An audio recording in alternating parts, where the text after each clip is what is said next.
السلام علیکم ورحمۃ اللہ وبرکاتہ۔ الحمد للہ کما حمدہ الاولون والآخرون كلما ذکرہ الذاکرون وكلما غفل عن ذکرہ الغافلون، والصلاة والسلام على سیدنا وحبیبنا ومولانا محمد وعلى آلہ وأصحابہ وعلى سائر اتباعہ إلى يوم يبعثون۔ فأعوذ باللہ من الشیطان الرجیم، بسم اللہ الرحمن الرحیم۔ قد افلح من تزکى وذکر اسم ربہ فصلى، وقال النبی صلی اللہ علیہ وسلم ان لكل قوم عیدا وهذا عیدنا، صدق اللہ وصدق رسولہ صلی اللہ علیہ وسلم۔ آئیے عرض و معروض سے بیشتر ہم اور آپ انتہائی خلوص، عقیدت اور محبت کے ساتھ دنیا کے سب سے حسین گنبد خضرا میں آرام فرمانے والے آقا و مولا حضور جان کائنات رحمت للعالمین شفیع المذنبین جناب احمد مجتبی محمد مصطفیٰ ارواحنا فدا صلی اللہ علیہ وسلم کی بارگاہ گہربار میں درود و سلام کی نظریں پیش کرے۔ اللہم صلی علی سیدنا شفیعنا حبیبنا مولانا محمد وبارک وسلم، صلو علیہ صلاۃ و سلام علیک یا رسول اللہ، صلو علیہ صلاۃ و سلام علیک یا حبیب اللہ۔ ماہ رمضان المبارک کے بعد آج ہم اور آپ عید الفطر کے اس عظیم اجتماع میں شرکت کی سعادتیں حاصل کر رہے ہیں۔ عید کا معنی ہوتا ہے خوشی کا دن، اور اللہ تعالیٰ نے یہ خوشیاں محض اپنے فضل و کرم سے ہمیں عطا فرمائی ہے۔ اور عید کی مشروعیت کیسے ہوئی کہ نبی پاک صلی اللہ علیہ وسلم جب مدینہ منورہ تشریف لائے تو لوگوں کو دیکھا کہ سال میں 2 دن وہ خوشیاں مناتے ہیں، لہو لعب کرتے ہیں، کھیل کود کرتے ہیں۔ تو اللہ کے رسول نے فرمایا کہ یہ کیا تم کرتے ہو؟ کہا کہ یہ ہم جو خوشیاں مناتے ہیں دور جاہلیت سے ہی ایسا کرتے آ رہے ہیں۔ تو اللہ کے رسول نے فرمایا کہ میں تمہیں اس سے بہترین 2 دن عطا فرما دیتا ہوں، اور وہ یہ کہ تمہیں اللہ تعالیٰ نے ایک عید الفطر کا دن عطا فرما دیا اور ایک عید الاضحیٰ کا دن عطا فرما دیا۔ اب وہ 2 خوشیاں تم جو منایا کرتے تھے اب وہ نہیں منانا ہے، اب منانا ہے تو عید الفطر منانا ہے، عید الاضحیٰ منانا ہے۔ عید الفطر یعنی افطار کی خوشی کا دن، اور عید الاضحیٰ قربانی کی خوشی کا دن، دونوں ہی یہ خوشی کی دن ہے لیکن دونوں ہی عبادت سے جڑے ہوئے ہیں۔ افطار کی خوشی کا دن یعنی جنہوں نے پورے رمضان روزے رکھے، اب ان کے لیے اللہ کی طرف سے افطار کا اعلان کر دیا گیا، اور جب تک اللہ کا حکم تھا تو ہم روزے رکھتے رہے، اب اللہ ہی نے حکم فرما دیا کہ اب روزے نہیں رکھنے ہیں، تو اب اللہ ہی کے حکم سے ہم خوشیاں منا رہے ہیں۔ تو یہ افطار کی خوشی کا دن ہے۔ اور دوسرا عید الاضحیٰ وہ قربانی کی خوشی کا دن ہے، وہ بھی عبادت سے جڑا ہوا ہے، حضرت سیدنا ابراہیم علیہ السلام کی سنت۔ تو ہر مذہب کے اندر کوئی نہ کوئی خوشی کا دن، عیسائی 25 دسمبر کو حضرت عیسیٰ علیہ السلام کی ولادت کا دن اپنے طور سے سیلیبریٹ کرتے ہیں۔ یہودی حضرت موسیٰ علیہ السلام کو جس دن اللہ تعالیٰ نے دریا سے نجات عطا فرمائی، فرعون کو غرق کر دیا، اس دن خوشی مناتے ہیں۔ لیکن ہماری خوشی کا دن عید الفطر کا دن ہے اور عید الاضحیٰ کا دن ہے، اور دونوں ہی یہ خوشی کے دن عبادتوں سے جڑے ہوئے ہیں۔ یہ اس کے لیے در حقیقت خوشی ہے جس نے پورے رمضان روزے رکھے، پورے رمضان تراویح پڑھی، قرآن کی تلاوت کی، نمازوں کی پابندی کرتا رہا، تو اس کا اندر سے بندے کا ضمیر یہ آواز دیتا ہے جب وہ ایک دوسرے سے ملے گا نماز عید کے بعد، تو کہے گا کہ ہاں بھائی تمہیں خوشیاں مبارک ہوں کیونکہ تم نے پورے رمضان عبادت کی ہے۔ لیکن ایک طرف وہ بندہ ہے جس نے رمضان کو ویسے ہی گزار دیا، تو دن تو دونوں لوگوں پر گزر گئے، جس نے رمضان کی قدر کی اور رمضان کو قیمتی بنا لیا ان لمحات کو، اس پر بھی وہ دن گزر گئے، اور جس نے رمضان کی قدر نہیں کی اس پر بھی پورا مہینہ گزر گیا، لیکن اس نے رمضان کو یوں ہی ضائع کر دیا۔ اب رمضان اللہ نہ کرے کہ اس کے خلاف ہی گواہی دے، اور انسان کے اعضا جو رمضان میں کھاتا رہا، پیتا رہا، رشوت کا لین دین کرتا رہا، سودی معاملات کرتا رہا، تو ہو سکتا ہے کہ یہی اعضا کل بروز قیامت اس کے خلاف گواہی دے۔ اللہ فرماتا ہے الیوم نختم علی افواہہم وتکلمنا ایدیہم وتشہد ارجلہم بما کانوا یکسبون، کہ جب قیامت کا دن ہوگا تو اللہ تعالیٰ ان کے منہوں پر مہر لگا دے گا، اور ان کے ہاتھ پیر وہ سب گواہی دے رہے ہوں گے جو انسان نے اپنے ہاتھ پیروں سے کیا ہوگا۔ تو جس نے رمضان کا احترام نہ کیا اس کے لیے یہ تمام تر چیزیں گواہی دے رہے ہوں گے۔ تو آج شکر کا دن بھی ہے اور ساتھ میں استغفار کا دن بھی ہے۔ شکر اس پر کرنا ہے کہ اللہ تعالیٰ نے ہمیں پورا رمضان خیر سے، سلامتی سے، ایمان کے ساتھ، عبادتوں کے ساتھ عطا فرما دیا، اور دوسرا استغفار اس بات پر کرنا ہے کہ اللہ تو نے تو رمضان عطا کیا، تو نے تو رمضان بھرپور انداز میں ہمیں موقع دیا، لیکن ہم کما حق تیری عبادتیں کر کے، بندگی کر کے اس کی قدر نہیں کر سکے، اپنے گناہوں کی معافی تلافی نہیں کر سکے۔ تو اس لیے استغفار بھی کرنا ہے اللہ سے، اور ساتھ میں اللہ کا شکر بھی ادا کرنا ہے۔ اللہ فرماتا ہے لئن شکرتم لازیدنکم، اگر تم میرا شکر بجا لاؤ گے تو میں تمہیں مزید عطا فرماؤں گا، تمہیں اور دوں گا۔ اور فرمایا شدید، اور اگر تم کیا ہے کفر کرو گے، میری ناشکری کرو گے، تو یاد رکھو کہ میرا عذاب بڑا سخت ہے۔ تو شکر بھی بجا لانا ہے اللہ تعالیٰ کا، سجدہ شکر ادا کرنا ہے، اور ساتھ میں استغفار بھی کرنا ہے۔ جیسے نماز سے پڑھ کر ہم استغفار کرتے ہیں، ہم نے نماز تو پڑھ لی لیکن مولا نماز کا کما حق ہم حق ادا نہیں کر سکے، تو ہمارے پورے رمضان کی عبادتوں کو کما حق جو ہم سے کمیاں ہو گئی ہے، کوتاہیاں ہو گئی ہے، ان سب کو معاف فرما دے۔ ترغیب و ترہیب کی حدیث ہے، صحابی رسول سے روایت ہے کہ جب عید الفطر کی صبح ہوتی ہے تو اللہ تعالیٰ معصوم فرشتوں کو شہروں میں بھیجتا ہے۔ وہ معصوم فرشتے آ کر راہوں کے کناروں پر، سڑکوں کے کنارے پر آ کر، گلیوں کے کناروں پر آ کر کھڑے ہو جاتے ہیں اور آواز لگاتے اے امت محمد صلی اللہ علیہ وسلم، رب عز و جل کی طرف چلو، جو رب بہت بڑھ کر عطا کرنے والا ہے اور بڑا سے بڑا گناہ معاف فرمانے والا ہے۔ پھر رب تعالیٰ فرشتوں کے بغیر اپنے بندوں سے ڈائریکٹ مخاطب ہوتا ہے اور یوں فرماتا ہے کہ اے میرے بندو، آج کس اجتماع میلاد میں تم جو کچھ بھی مانگو گے اپنی دنیا اور آخرت کے بارے میں، آخرت کے بارے میں جو سوال عطا کرو گے وہ میں تمہیں عطا کر دوں گا، اور جو دنیا کے بارے میں مانگو گے تو میں تمہارے اس دنیاوی حاجت کے بارے میں نظر فرماؤں گا۔ اگر تمہارے بارے میں معاملہ بہتر ہوگا تو وہ دنیا کی آرزو بھی تمہاری پورا کر دوں گا۔ اور فرمایا جب تک تم میرا حق ادا کرتے رہو گے میں تمہارے گناہوں کی پردہ پوشی کرتا رہوں گا، جب تک تم میری عبادتیں کرتے رہو گے تو میں تمہیں دیگر لوگوں کے ساتھ ذلیل و رسوا نہ کروں گا۔ اور پھر مصطفیٰ کریم فرماتے کہ اللہ فرماتا کہ بندو، آج کس اجتماع میلاد پورے رمضان کی تم نے قدر کی ہے، تم نے مجھے راضی کر دیا، میں تم سے راضی ہو گیا، اب جاؤ میں نے تم سب کو معاف فرما دیا۔ تو عام بخشش کا اعلان کیا جاتا ہے، اللہ کی رحمت و بخششوں کی صدائیں صبح عید ہی سے لگ رہی ہوتی ہے، اور اللہ کی ان صداؤں کو، اللہ کی طرف سے فرشتوں کی صداؤں کو سن کر، اس عام بخشش کو سن کر شیطان بدحواس ہو جاتا ہے۔ شیطان امت محمد پر اللہ کی اس کرم نوازیوں کو دیکھ کر اندر ہی اندر جلنے لگتا ہے، اور حضرت سیدنا وہب بن منبہ رحمۃ اللہ علیہ فرماتے ہیں کہ شیطان بدحواس ہو کر دھاڑے مار مار کر چیخنے چلانے لگتا ہے، اور جب وہ چیخنے چلانے لگتا ہے تو اس کے چیلے چماٹے سب جمع ہو جاتے ہیں، کہتے ہیں کہ کیا آقا آج کیا پریشانی کا عالم ہے، اس آہو زاری کا سبب کیا ہے، اتنا رو رہے ہو، چیخ رہے ہو، چلا رہے ہو دھاڑے مار مار کر۔ تو شیطان اپنے ان تمام چیلوں سے کہتا ہے کہ تمہیں پتہ نہیں آج کے دن اللہ نے کیسی کرم کی بارشیں نازل فرمائی ہے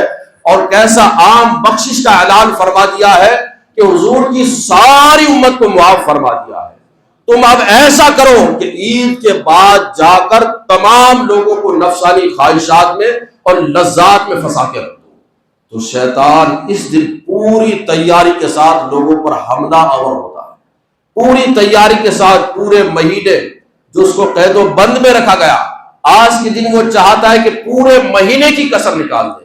لیکن ہمیں بھی شیطان کے خلاف جنگ کرنا ہے۔ کیا کرنا ہے بھائی؟ شیطان کی ایک بات کہے پر نہیں چلنا ہے۔ شیطان چاہے گا بھائی عید کی نماز پڑھ لی، رمضان ہو گیا، اب زہر نہیں، زہر کا چھٹی کرنا ہے، عصر نہیں پڑھنا ہے، اب مغرب میں تھوڑی آنا ہے، روزہ افطار تو کرنا نہیں ہے، اب تراویح تو ہوگی نہیں تو نماز عشاء کیوں پڑھنا ہے، اب تو رمضان چلا گیا، سال بھر ہم فری ہو گئے۔ تو شیطان کے جو منصوبے ہیں گویا کہ ہم اس کو کامیاب کرتے ہوئے نظر آ رہے ہیں، ہم شیطان کو اپنے اوپر قابو دیتے ہوئے نظر آ رہے ہیں۔ تو شیطان کو ہمیں کامیاب نہیں ہونے دینا، شیطان کو کامیاب نہیں ہونے دینا، شیطان کے خلاف جنگ کرنا ہے۔ شیطان چاہے کہ نمازیں مت پڑھو، ہمیں نمازیں پڑھتے رہنا ہے، ساری نمازوں کی پابندی کرنا۔ جیسے رمضان میں اللہ نے ہمارا ذوق برقرار رکھا، اسی طرح رمضان کے بعد بھی ہمیں ساری نمازیں پڑھتے رہنا۔ 2 سے 4 دن یہ جو شروع کے ہوتے ہیں بڑے کٹھن ہوتے ہیں، ان میں اگر کوئی بندہ نمازوں کی پابندی کر لے تو پورا یقین ہے کہ وہ سال بھر کا نمازی بن سکتا ہے انشاءاللہ سے۔ تو پورے ہمیں جو پہلے کے جو 4-5 دن ہیں اس میں پوری تیاری کے ساتھ کوئی نماز ہمیں ضائع نہیں کرنا ہے، ہر نماز میں ہمیں مسجد میں حاضری دینا ہے، بعد میں جو عید کی تقریبات ہیں ان میں بھی شرکت کرنا، لیکن گناہ کا کوئی کام نہیں کرنا ہے۔ اللہ نے خوشی کا دن دیا ہے تو خوشی کے اندر اللہ کا شکر بجا لانا ہے، عبادتوں میں اضافہ کر دینا۔ ہماری خوشیاں دوسرے لوگوں کی طرح نہیں ہے کہ ان کا کوئی بھی خوشی کا تہوار ہو تو بالکل گناہوں کے طرح طرح کے نئے نئے طریقے لوگوں کو بتائے جاتے ہیں۔ الحمدللہ ہمارا دین، ہمارا مذہب، ہمارا اسلام ایسا صاف ستھرا پاکیزہ ہے کہ اگر خوشی بھی منانا ہے تو وہ بھی شریعت کے دائرے میں رہتے ہوئے منانا ہے۔ اور دوسری ایک چیز ہمیں صلہ رحمی کرنا ہے، رشتوں کو جوڑ کے رکھنا ہے، خونی رشتوں کو قائم رکھنا ہے۔ اللہ کے رسول صلی اللہ علیہ وسلم فرماتے ہیں، بخاری شریف کی حدیث، من احب ان یبسط له فی رزقی وینسا له فی اثری فلیصل الرحم۔ فرماتے ہیں کہ جو بندہ یہ چاہتا ہے کہ اس کے رزق میں وسعت پیدا ہو جائے اور اس کی عمر بڑھا دی جائے تو اسے چاہیے کہ وہ صلہ رحمی کیا کرے، رشتہ داروں کے ساتھ حسن سلوک کیا کرے۔ صلہ رحمی کا مطلب یہ ہے کہ ماں اور باپ کی طرف سے جو خونی رشتے ہیں ان خونی رشتوں کو ہمیں برقرار رکھنا ہے، ان کو توڑنا نہیں ہے، خونی رشتوں کو جوڑ کے رکھنا ہے، رشتوں کو نبھا کے چلنا ہے۔ اور ایک حدیث میں اللہ کے رسول فرماتے ہیں، لا يدخل الجنت قاطع، کہ رشتوں کو توڑنے والا جنت میں داخل نہیں ہوگا۔ جو رشتہ داریاں توڑنے والا ہے، جو نہ اتفاقیہ کرنے والا ہے، نہ چاکیہ کرنے والا ہے، وہ جنت میں داخل نہیں ہوگا، اللہ کے رسول صلی اللہ علیہ وسلم فرماتے ہیں۔ اور اللہ کے رسول صلی اللہ علیہ وسلم نے ایک اور حدیث میں بخاری کی عبداللہ بن سلام سے فرمایا، افشوا السلام واطعموا الطعام وصلوا باللیل والناس نیام وصلوا الارحام تدخلوا الجنت بسلام۔ فرمایا کہ اے عبداللہ بن سلام، سلام کو عام کرو، غریبوں کو کھانا کھلاؤ، صلہ رحمی کرو، اور جب لوگ سو رہے ہو رات میں تب نمازیں اٹھ اٹھ کر پڑھو، تم جنت میں سلامتی سے چلے جاؤ گے، جنت میں سلامتی سے داخل ہو جاؤ گے۔ تو یہ حدیث بھی ہمیں اس بات کی تاکید کر رہی ہے کہ رشتوں کو جوڑ کے رکھنا ہے، سلام کو عام کرنا ہے، غریبوں کا خیال رکھنا ہے، نمازوں کی پابندی کرنا ہے اور صلہ رحمی کرنا ہے۔ ایک اور حدیث میں اللہ کے رسول فرماتے ہیں، لا یحل لمسلم ان یہجر اخاہ فوق ثلاث لیال، کہ کسی مسلمان کے لیے یہ حلال نہیں ہے کہ اپنے بھائی کو 3 دن سے زیادہ چھوڑ کے رکھے، ناراضگی رکھے۔ اور جو 3 دن سے زیادہ ناراضگی رکھتا ہے اس عالم میں کہ یہ اس کی طرف منہ نہیں کرتا، وہ اس کی طرف، وہ اس سے سیدھے بات نہیں کرتا، یہ اس سے سیدھے بات نہیں کرتا، فرمائے کہ وہ دوزخ میں جائے گا۔ تو 3 دن سے زیادہ روٹنے کی شریعت میں اجازت نہیں ہے۔ اگر کوئی شرعی ایسا کوئی معاملہ ہے تو 3 دن تک صرف آپ رکھ سکتے ہیں کہ تاکہ وہ صحیح راستے پر آ جائے، لیکن اگر کوئی ایسی کوئی مجبوری نہیں ہے تو شریعت فرماتی ہے کہ 3 دن سے زیادہ اپنے بھائی کو چھوڑے رکھنا، اس سے کلام بند کرنا، سلام بند کر دینا، اس کے چہرے کو دیکھ کر ہی گھن محسوس کرنا، طبیعت کو بوجھل محسوس کرنا، اس کے چہرے ہی سے نفرت پیدا کر لینا، اس کی اسلام تعلیم نہیں دیتا ہے۔ تو ہمیں آج عید الفطر کا موقع ہے، عید کے بعد جا کر اگر آپ کی بھائیوں سے، چچاؤں سے، بہنوں سے نہ اتفاقی ہو گئی ہے تو خدا کے واسطے اس کو مٹا دیجیے،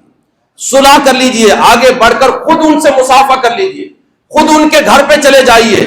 اس لیے کہ زندگی کا کوئی بھروسہ نہیں، کوئی بھروسہ نہیں۔ پچھلے رمضان میں کتنے لوگ ہمارے ساتھ تھے اسی اجتماع عید میں، لیکن آج نہیں ہے، اور آج ہم ہیں، پتہ نہیں آئندہ عید اللہ نصیب کرے یا نہ کرے، کسی کا کوئی بھروسہ نہیں۔ سامان 100 برس کا ہے، پل کی خبر نہیں، آگاہ اپنی موت سے کوئی بشر نہیں۔ سامان 100 برس کا ہے، پل کی خبر نہیں، تو پل کی بھی خبر نہیں ہے۔ آج جیسے حادثے ہو رہے ہیں اور اچانک موتوں کی خبریں سنتے ہیں تو سمجھ میں آتا ہے کہ انسان کی زندگی کی کوئی وقت ہی نہیں رہی ہے، اس لیے جو لمحے مل رہے ہیں ان کی قدر کر لیجیے۔ ایک اور حدیث اللہ کے رسول فرماتے ہیں، الا اخبرکم بافضل من درجۃ الصلاۃ والصیام والصدقہ، کیا میں تمہیں ایسا عمل نہ بتاؤں جو نفلی نماز سے، نفلی صدقے سے، نفلی روزے سے زیادہ افضل، نفلی نماز سے افضل، نفلی روزے سے افضل، نفلی صدقے سے افضل؟ قالوا بلا یا رسول اللہ، صحابہ نے کہا کیوں نہیں یا رسول اللہ، ضرور ارشاد فرمائے۔ تو فرمائے اصلاح ذات البین، کہ دو مسلمانوں کے درمیان میں صلح کرا دینا، ان دو مسلمانوں کے دلوں کو آپس میں ملا دینا، دو بھائیوں کو جوڑ دینا، یہ اللہ تعالیٰ کے نزدیک نفلی نماز سے، نفلی صدقے سے، نفلی روزے سے افضل ہے۔ وَإِنَّ فَسَادَ ذَاتِ الْبَيْنِ هِيَ الْحَالِقَةُ، اور فرمایا کہ دو لوگوں کے درمیان میں فساد پیدا کرنا، جھگڑے پیدا کر دینا، نہ اتفاقیہ پیدا کر دینا، نہ چاکیہ پیدا کر دینا، دلوں میں نفرتیں ڈال دینا، ایک کے خلاف کچھ، دوسرے کے خلاف کچھ ڈال دینا، فرمایا یہ تمہارے دین کو مونڈنے والا ہے۔ جیسے اس طرح سر کے بال کو مونڈ کے رکھ دیتا ہے، اسی طرح وہ آدمی جو لوگوں میں فساد کرا رہا ہوتا ہے، جھگڑا کرا رہا ہوتا ہے، ایک دوسرے کے لیے نفرتیں پیدا کر رہا ہوتا ہے، اللہ کے رسول فرماتے ہیں کہ وہ گویا کہ اپنے دین کو مونڈ رہا ہوتا ہے۔ لیکن ایک طرف وہ بندہ جو صلح کرا رہا ہوتا ہے تو اس کو کہیں نفلی نماز سے زیادہ ثواب ملتا ہے، نفلی روزوں سے زیادہ ثواب ملتا ہے، نفلی صدقوں سے زیادہ ثواب ملتا ہے۔ اللہ کا کرم دیکھیے کہ ایک طرف جو رشتوں کو جوڑ رہا ہے اس کے لیے کیا کہا جا رہا ہے، اور دوسری طرف لا يدخل الجنہ قاطع، فرمایا کہ رشتے توڑنے والا جنت میں داخل نہیں ہوگا۔ جھوٹ بولنا کتنا بڑا گناہ ہے، کتنا بڑا پاپ ہے۔ اللہ نے قرآن میں صاف فرما دیا کہ جھوٹوں پر اللہ کی لعنتیں برستی ہے، لیکن حدیث میں اللہ کے رسول فرماتے ہیں لیس الکذاب الذی یصلح بین الناس، جو لوگوں میں صلح کراتا ہے اور صلح کرانے کے لیے ایسا کلام استعمال کرتا ہے جس میں جھوٹ کا شبہ ہو یا جھوٹ بھی ہو، تو فرمایا کہ وہ جھوٹا نہیں کہلائے گا۔ دو آدمیوں میں نہ اتفاقی ہو گئی، ایک سے جا کے کہتا ہے کہ بھائی وہ تو تمہاری پیٹھ پیچھے بڑی دعائیں کرتا ہے، تمہارے لیے تمہارا اچھا ذکر کرتا ہے، تذکرہ کرتا ہے، دوسرے سے جا کے کہتا ہے ماشاءاللہ تمہارے لیے تو اس کے دل میں بڑی محبت ہے، بڑی وہ تو تمہاری چاہت رکھتا ہے، تمہاری بڑی تعریفیں کرتا ہے۔ اس لیے لوگوں میں آپس میں اس لیے یہ سب کام کرتا ہے تاکہ دونوں کے دل جڑ جائے۔ تو اللہ کے رسول فرماتے یہ جھوٹا نہیں ہے، یہ کذاب نہیں ہے، جبکہ جھوٹ کتنی بڑی لعنت ہے۔ لیکن صلح کرانے کے لیے اگر ایسا کلام ہمیں بولا جا رہا ہے، اس طرح کی باتیں بھی اگر ہم بول رہے ہیں تو یہ جھوٹ نہیں ہے، اس لیے دلوں کو جوڑیے۔ اور جو خونی رشتے ہیں، آج کتنے بڑے افسوس کی بات ہے، بھائی بھائی سے لڑ کے بیٹھا ہو، بہن کے یہاں جانا نہیں، باپ بیٹے میں نہ اتفاقیہ ہے، چچا تائے میں نہ اتفاقیہ، آپس میں خاندان سے لڑے ہوئے ہیں، پڑوسی سے لڑا ہوا ہے۔ خدا کے واسطے یہ آپ کے جتنے بھی دوست ہیں نا، جتنے بھی آپ کے ساتھی جو بڑے دعوے کرتے ہیں، یاد رکھو مصیبت کے وقت صرف اور صرف اگر کوئی کام آتا ہے تو وہ خونی رشتہ ہی کام آتا ہے۔ حضرت ہارون علیہ السلام نے، حضرت موسیٰ علیہ السلام نے کیا دعا کی کہ اے مولا ہارون کے ذریعے سے مجھے تقویت دے، میری پیٹھ کو مضبوط کر۔ پتا چلا جس کا بھائی ہو تو اس کی پیٹھ مضبوط ہوتی ہے، جس کے ساتھ اس کا بھائی لگا ہو تو اس کی پیٹھ مضبوط ہوتی ہے، اس کو اللہ تقویت دیتا ہے۔ لیکن بھائیوں سے نہ اتفاقی کر کے بیٹھے ہوئے۔ ایک بزرگ نے اس بات کو سمجھایا، ایک آدمی نے بکری ذبح کی اور اس کو کہا اس کو ایک کٹے میں رکھو، پولیتھین میں جس سے خون ٹپک رہا ہو، اور پھر تم اپنے دوستوں کے پاس جاؤ کہ میں نے ایک آدمی کا قتل کر دیا ہے، اب مجھے بتاؤ اس کو کہیں دفن کرنا ہے، کہیں ڈالنا ہے، تو میرے ساتھ چلو۔ ایک دوست کے پاس گیا کہ بھائی ہم نہیں کر سکتے، تیرا کیس ہمارے ہاتھ آ گیا، ہم کو جیل میں جانا پڑے گا۔ دوسرے کے پاس گیا، تیسرے کے پاس گیا، چوتھے کے پاس گیا، کوئی اس کے ساتھ نہیں ہوا، جو وہی جگری دوست، جو ہمارے جگری دوست وہی، لیکن وہ بھائی جس سے نا اتفاقی کیا ہوا تھا، لڑائی جھگڑے کیے ہوا تھا، اس کے پاس گیا تو کہا کہ بھائی تم میرے پاس آیا، تم بیٹھ، میں یہ تمہارا کام کرتا ہوں، تمہارے اوپر جو کچھ ہوگا وہ میں نہیں آنے چاہتا کہ تمہارے اوپر مصیبت آ جائے، مصیبت آئے تو میرے اوپر آئے، میں جا کر یہ سب کام ٹھکانے لگاتا ہوں۔ تو بزرگ نے فرمایا کہ دیکھو جس طرح سے آخرکار کام کون آیا، وہی خونی رشتہ کام آیا۔ تو جب مصیبت کا آتی ہے، انسان پر مصیبت آتی ہے، تکلیف آتی ہے، تو ہمارے جو خونی رشتے ہیں وہی سب سے پہلے کام آتے ہیں۔ لیکن آج بڑا افسوس ہے، بڑا افسوس ہے کہ ہم دوستوں کے ساتھ، غیروں کے ساتھ، آس پڑوس والوں کے ساتھ بڑے اچھے نظر آتے ہیں، لیکن جہاں اپنے خونی رشتوں کی بات آتی ہے تو نہ اتفاقیہ ہے، اور پھر ہم چلے جاتے ہیں، ہماری نسلوں میں نہ اتفاقی رہتی ہے، خاندان کے خاندان ٹوٹ جاتے ہیں، اچھا بستا خاندان بالکل تباہ ہو جاتا ہے۔ میرے بھائیوں، آج کے عید کا اجتماع ہے، جب جاؤ تو سب سے پہلے اپنے ماں باپ کی خدمت کرو۔ ماں باپ نہیں ہے ان کی قبروں پر حاضر ہو۔ یہ ماں باپ، یہ بزرگ اگر آ رہے نا ہمارے گھر میں، آپ کے گھر میں کوئی آتا ہے تو ان کی وجہ سے آتا ملاقات کے لیے، ہمیں کوئی نہیں پوچھتا۔ گھر کے بزرگ گھر کا ایک چراغ ہوتا ہے، جو بزرگ آدمی ان کی گھر میں ایک الگ عزت ہوتی ہے، جو خاندان کو جوڑ کے رکھتا ہے۔ ان بزرگوں کی وجہ سے گھر میں رونق ہے۔ ماں باپ نہ ہو، گھر پہ جاؤ تو گھر سونا سونا نظر آتا ہے، اداس نظر آتا ہے، بالکل ویران نظر آتا ہے۔ کبھی عید ہوئی ہو اور ایسا گھر پہ نہ ہو، والد صاحب والدہ نہ ہو، تو کیسا محسوس ہوتا ہے۔ تو آج اگر ہمیں یہ مل رہے تو ان کی قدر کر لیجیے، چلے گئے تو ان کی قبروں پر حاضری دیجیے، اس کے بعد یہ بھی ہم کو کام کرنا ہے۔ اور ایک خاص تحفہ عید کا یہ لے کے جائیے، منقول ہے مکاشفۃ القلوب، امام غزالی رحمۃ اللہ علیہ نے لکھا کہ جو بندہ عید الفطر کے دن سبحان اللہ و بحمدہ اس کو 300 مرتبہ پڑھتا ہے اور مردوں کو لیے ایصال ثواب دیتا ہے، تو اللہ تعالیٰ ہر ایک بندے کی قبر میں 1000 انوار داخل فرماتا ہے، اور جب پڑھنے والا خود مرے گا تو اللہ تعالیٰ اس کی قبر میں بھی 1000 انوار داخل فرمائے گا۔ تو اس کو ہمیں پڑھ لینا پورے دن میں، جب چاہیں تسبیح لیجیے، سبحان اللہ و بحمدہ، سبحان اللہ و بحمدہ 300 مرتبہ، اور قبروں پر حاضری دیجیے۔ نماز عید کے بعد سلام و مصافحہ کیجیے۔ حدیث میں فرمایا ما من مسلمین یتصافحان فیلتقیان الا غفر لہما قبل ان یتفرقا، کہ دو مسلمان جب آپس میں ملتے ہیں، مصافحہ کرتے ہیں، سلام کرتے ہیں، تو ان کے الگ ہونے سے پہلے اللہ ان کے گناہوں کو مٹا دیتا ہے۔ تو سلام و مصافحہ کیجیے، معانقہ کیجیے، ایک دوسرے کو عید کی مبارکباد دیجیے۔ خوشیوں میں ہمیں خود ہی نہیں لینا، دوسرے غریبوں کو بھی خوشیوں میں شامل کرنا ہے نا، اپنے آس پڑوس والے جو غریب ہیں ان کو بھی خوشیوں میں شامل کرنا ہے۔ تو عید کے بعد بھی ہمیں نمازوں کی پابندی کرتے رہنا ہے، جس سے رمضان میں الحمدللہ ہم نمازوں کی پابندی کرتے رہے۔ نماز عید کا طریقہ، نیت کرے، نیت کی میں نے 2 رکعت نماز عید الفطر واجب زائد 6 تکبیروں کے واسطے اللہ تعالیٰ کے پیچھے پیش امام کے اللہ اکبر کر کے ہاتھ باندھے، اس کے بعد ثنا پڑھیں گے، اس کے بعد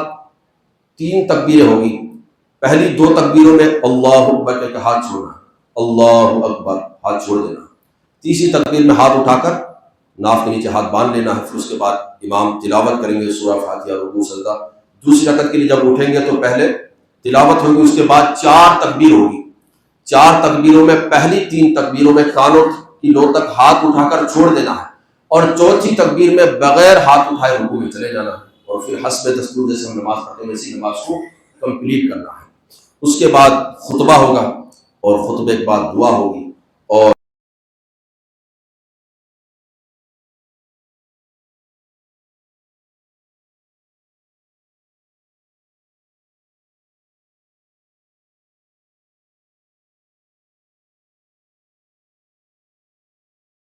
اللہ ربی من کل ذنب واتوب الیہ۔ السلام علیکم ورحمۃ اللہ وبرکاتہ۔